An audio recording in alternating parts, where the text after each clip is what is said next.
Welcome to another Playful Humans podcast. And I'm your host, Mike Montague. And at Playful Humans, we try to help adults rediscover the power of play. And if you have lost your way, you're feeling burned out and bored and frustrated, like you're working too much, this is the show for you. We talk to people who play for a living, like Zach Hamelton. He is here today. He's a visual effects producer. He's worked on really cool visual effects stuff. You see the Picard poster behind him, Mulan. Those are some pretty awesome, huge movies with cool effects. We'll talk with him about that and much more about how he gets to do that for his fun career. Here we go. Don't wait for tomorrow.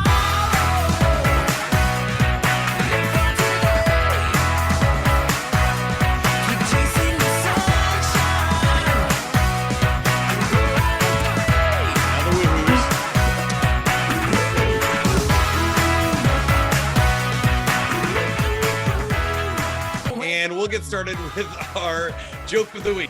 Joke of the week is brought to you by 6:30. 6:30 is the best time on the clock, hands down.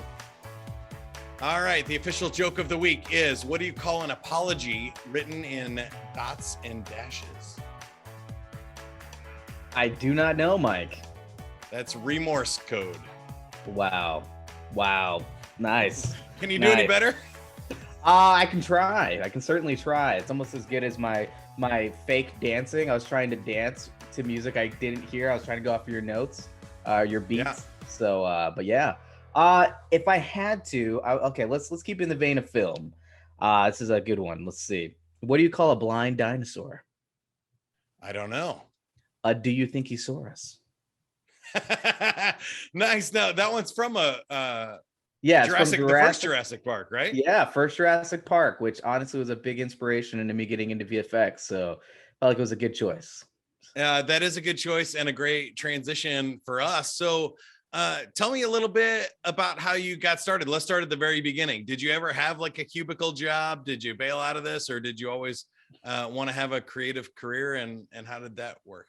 Yeah, no, it's interesting. So I went to school to be an EMT, volunteered for the fire department briefly, and then I had a cupcake shop that specialized in alcohol-infused cupcakes. One might say very fun. Take my money, fun. Please. Sugar and alcohol, right? You're gonna get something off of one of them, one of the buzzes. And that was a lot of fun, but it wasn't something I wanted to do for the rest of my life. And so I decided to part ways with my business partner, who was my mother, by the way. So if you think it's hard enough to split up a business, try splitting one up with your mom. But she was fine. She got a job. She's great. And then, I went to film school initially at Arizona State and realized I had 3 years ahead of me with a lot of tuition, despite having an associate's degree.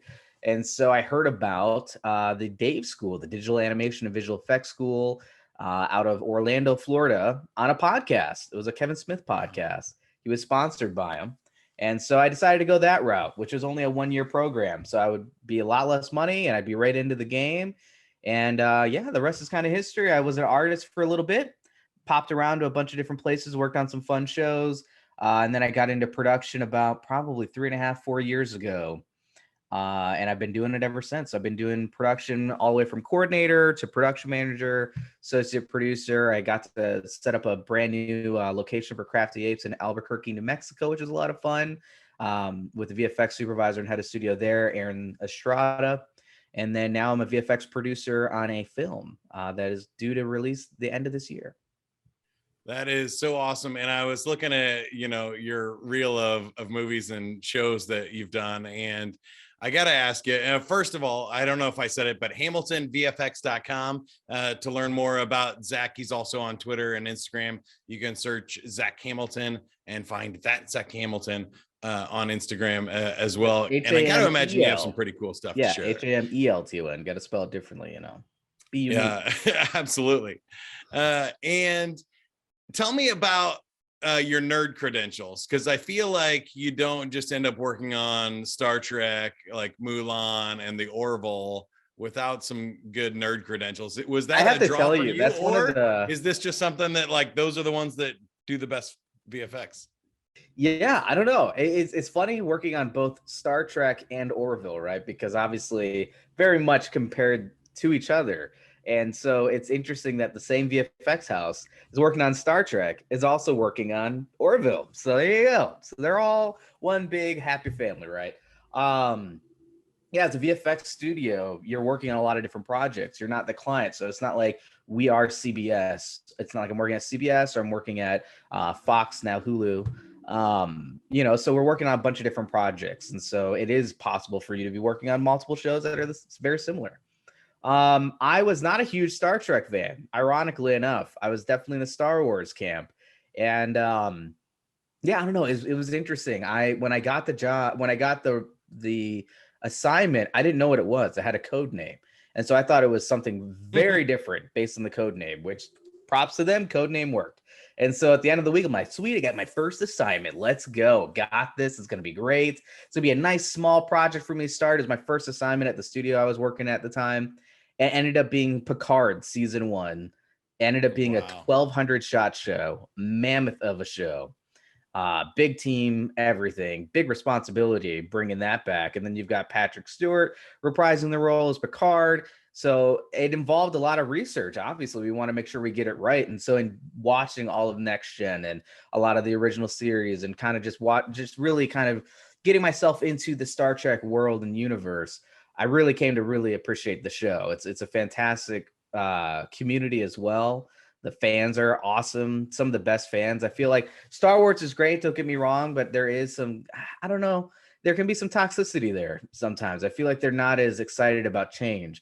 Whereas it's Star the dark Trek side, you know what I mean? On Star Trek, it's all light, There you go. Yeah, it's a lot more inclusive too, which is fantastic. And it's always great watching the press events and everything and just seeing how genuinely excited fans are. And, they're constructive in their feedback. It's not, mean, or I don't know. Oh, wow, I really appreciate it though. I'm actually gonna have to check out Picard. I haven't watched it yet. Obviously, with the bald head, I gotta go. Picard. You could have easily been a stand-in on set. I can tell you.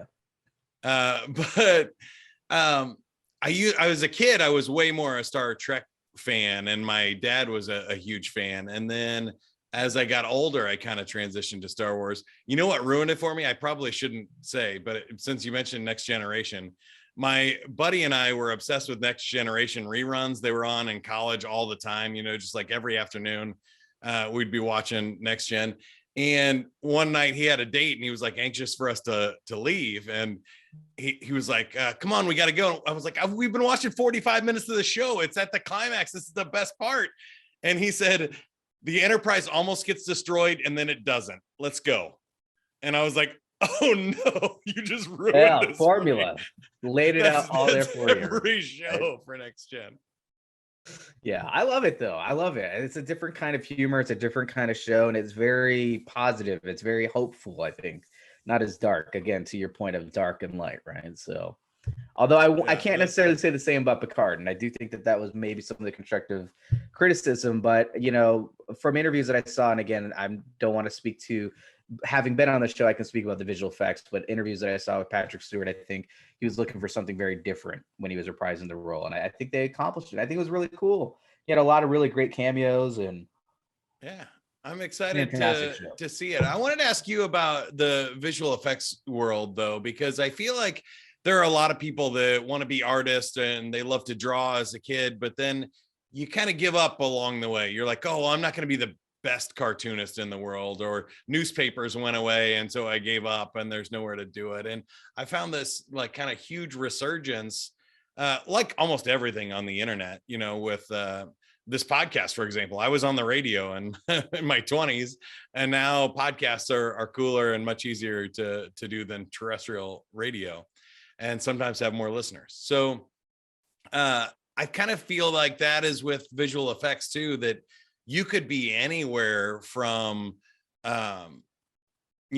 Mulan and doing things that are very subtle and supposed to look realistic, to drawing things that don't exist and being super creative. How do you see it on the schedule? Is it, or like scale, is it like work and play and artistry and creation and drawing for you? Or is it like work, very data, like science-based and very, specific and measured? Yeah, well, I mean, to the point of like, it is tough sometimes, and you do feel like, oh, well, there's only so many jobs out there. And there's only, I would say now is a very good time to get into VFX to allude to that, because there is quite a shortage of artists. You know, a lot of people got swooped up during the pandemic. A lot of freelancers got their full-time positions. So there's a lot of really great freelancing options. There's also a lot of really good full-time options, which didn't used to be a thing as an artist. It was a lot of contract. You get assigned to a project, you move on to the next project, right? So I definitely think that now more than ever is a really great time to be an artist. To the point of artistry versus data. So as an artist, I was a nuke compositor was my specialty. And so what would happen is everything would go through the pipeline. So you would have modeling, you would have texture artists. So let's use, for instance, a car. So the car has to be modeled. So we'll have photo reference, or maybe it's a drawing, whatever, but we have a reference of a car that then gets modeled in 3D. Then it gets textured to look, like the colors and everything, the reflections, all of those nuances.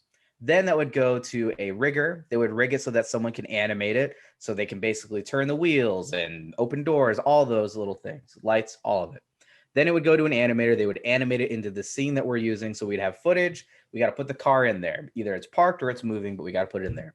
And then a lighter will come in and they'll light it. And they have to match. They have the difficult job to basically match the practical lighting on set so that it looks like that on the car. And then a compositor takes all of that work that's happened and then actually has to put it into the actual final shot in the film or television show and make it look as though it was filmed on camera, right? So again, trying to make it look real.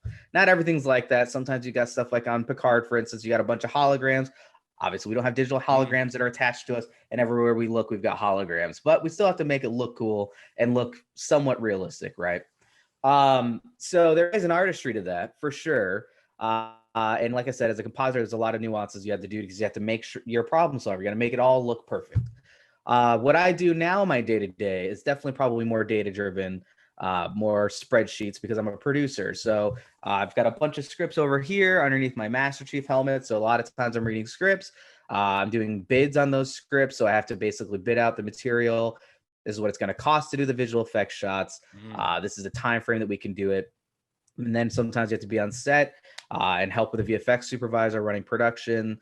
And then you're managing artists. So it's a lot more managerial what I do now day to day. Yeah. I don't know necessarily that answers your question, at least in what I do day to day.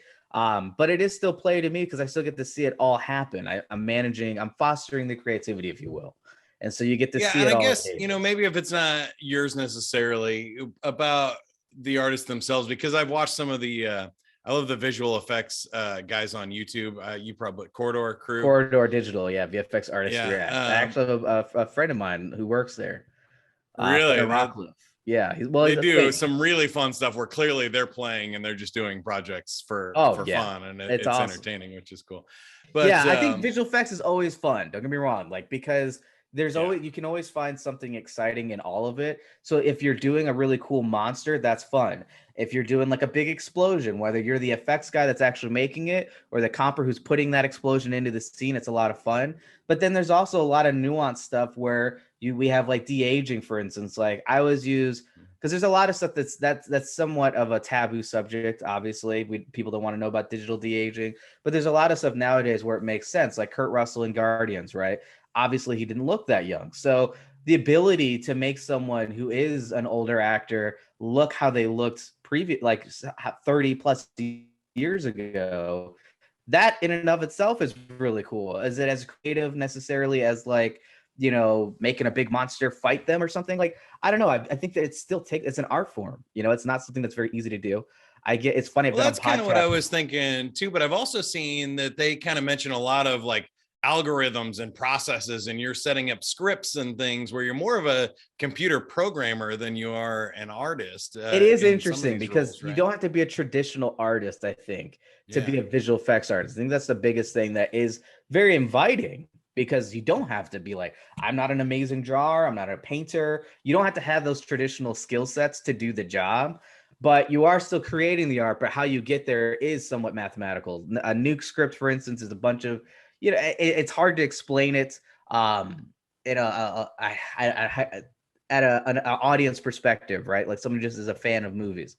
But all those tool sets, that is the art, right? That is our paint. that we're in the actual script is our canvas, and all those nodes we're putting on there is the paint, and all of that then makes what you see on screen. So it is still an art form, but it is digital. Now, I will say effects is a little bit more science-based because there's physics involved in that. If we're going to blow up a building, this is how it would work theoretically under these conditions. This is how it would crumble. So there is physics involved in some instances. So yeah, it can be somewhat scientific, but it's nothing that's scary. I mean, you don't have to be a scientist to be a VFX artist, Right. just like you don't have to be an artist or a traditional. Well, it's crazy how good the VFX computers have gotten now that you don't even you don't have to draw smoke because it's easier to computer generate smoke than it is to draw it and make it look good. No, but then you don't even have to program those algorithms because they know what liquid laminar flow algorithms are already built into the computer and stuff too. So it's more of like a click or an apply-in effect, right? It's wild. It's wild. It really is. And it comes down to sometimes it is more convenient to do it in post. You hate to hear that, like, we'll do it in post. Happens all the time. It can be very infuriating because sometimes you're like, I just wish you did it on set. Like my sound effects today. Yeah. Yeah. But the thing is, sometimes it's a money thing. Sometimes it's a safety thing. And this is actually something that I can really talk to as well. Obviously, with the whole incident that happened with Alec Baldwin and, that horrible, horrible tragedy that happened on that set, it changed set production immediately. There were no more blank firing was going on. At least even on shows where I was on that were in production, they're immediately like, we're not doing it. We're doing all fake guns now. It's all airsoft. It's all this. It's all that. It dramatically changed it because it was just not worth it to risk it. And also just given the situation, it's too scary. It's probably a good call, right? Yeah, I think so too. And that created a lot more work for us as well. Sadly, it's like this weird, sad, like full circle, but because there's not blank firing, that's even more muzzle flashes that we have to do in visual effects. But again, that's visual effects coming in and helping keep sets safer too, right? So cause and effect.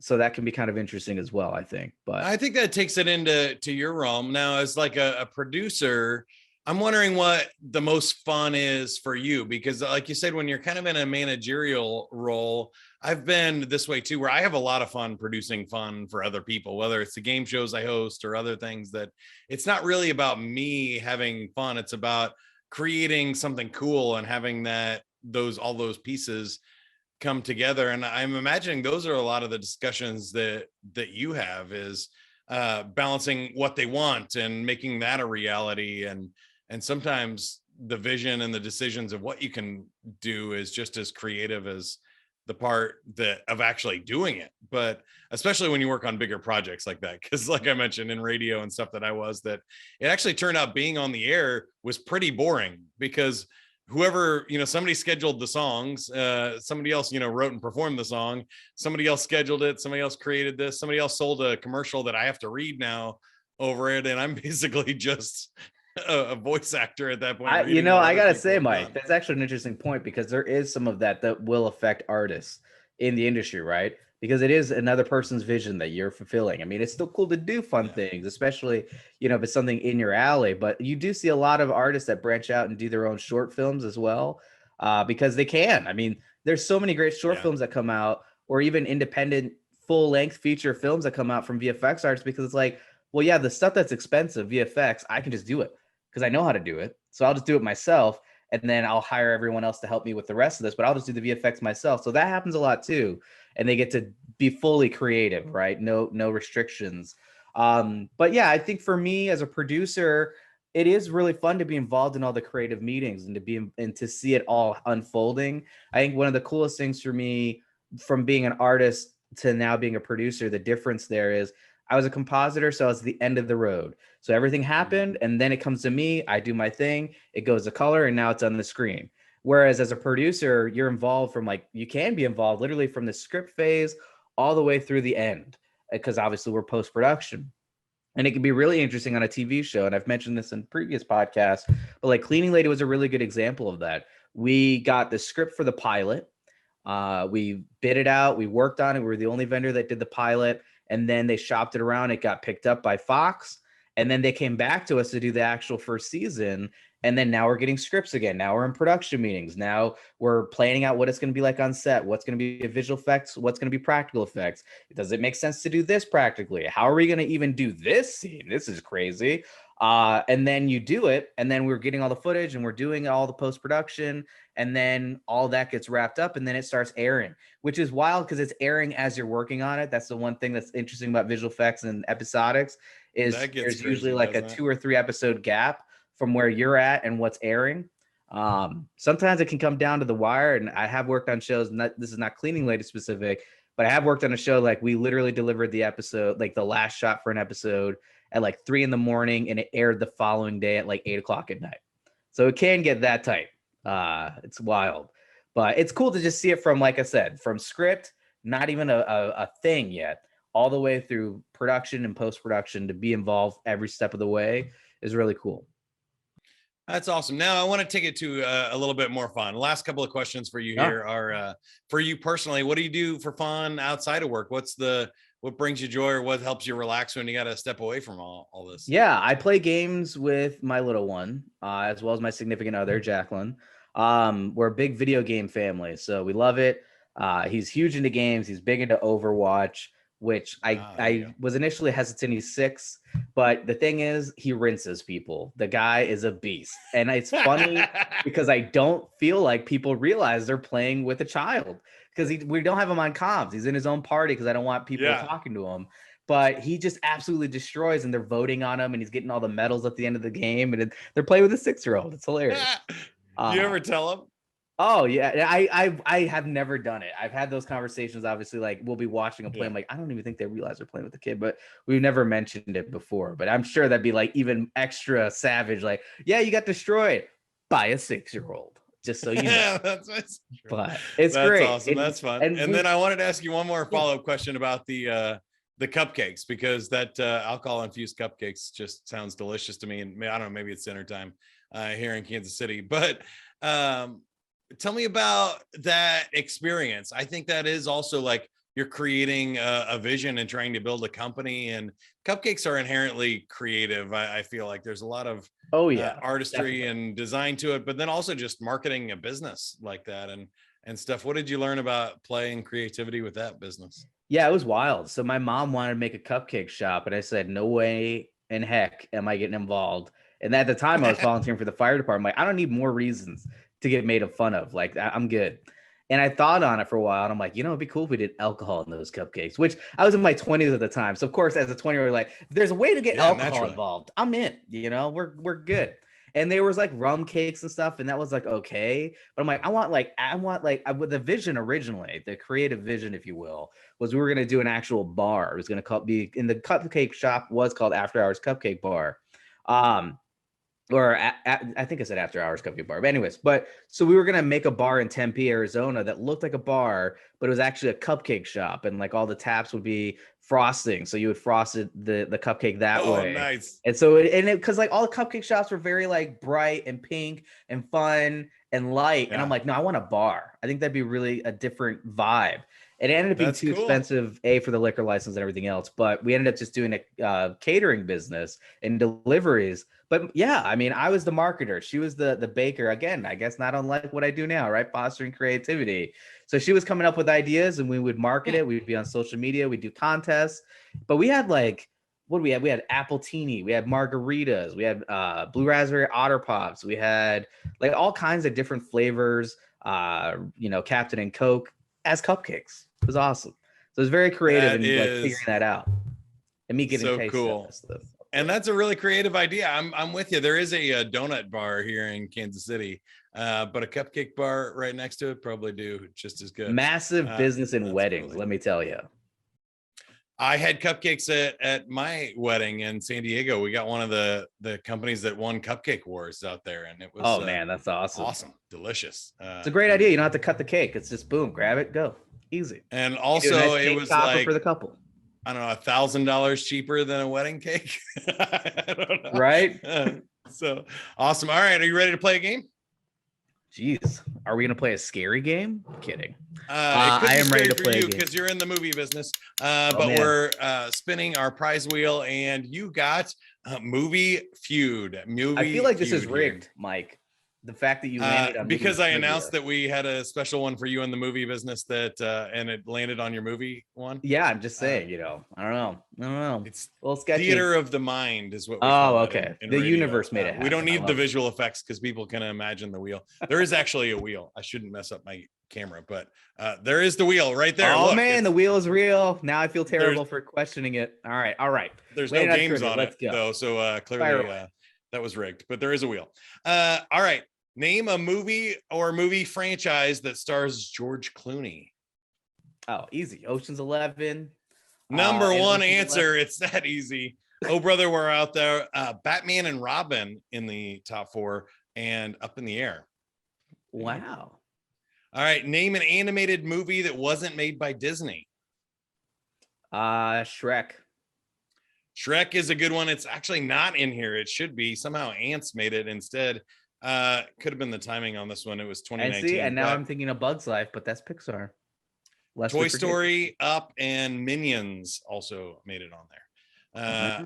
I think Disney bought Toy Story though, so yeah, that's a weird one. That's like when were these trivia cards made, Mike? How old is this? 2019 is the official copyright date here. But name a movie or franchise that is set in the future.